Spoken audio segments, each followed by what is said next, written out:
நேற்று நைட் சப்பாத்தி மிச்சமாயிடுச்சு. அதை வச்சு ஒரு டிஷ் பண்ணலாம். வாங்க எப்படி செய்யறதுன்னு பார்ப்போம். முதல்ல அடுப்பு ஆன் பண்ணிவிட்டு கடையை வச்சுக்கலாம். கடையை கொஞ்சம் சூடாகட்டும். எண்ணெயை போட்டுக்கலாம்.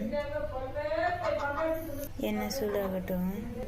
எண்ணெய் சூடாகிடுச்சு. வெங்காயத்தை சேர்த்துக்கலாம். அது கொஞ்சம் வதங்கட்டும். இப்போ இது வதங்கிடுச்சு. வெஜிடபிள் சேர்த்துக்கலாம். Carrot, beans. இது கொஞ்சம் வதங்கிட்டோம். கொஞ்சம் வதங்கிடுச்சு. மசாலாவை சேர்த்துப்போம். மிளகாத்தூள், கரம் மசாலா, சிக்கன் மசாலா, மல்லித்தூள், கொஞ்சம் உப்பு. இப்போ எடுத்து வச்ச சப்பாத்தியை சேர்த்துக்கலாம்.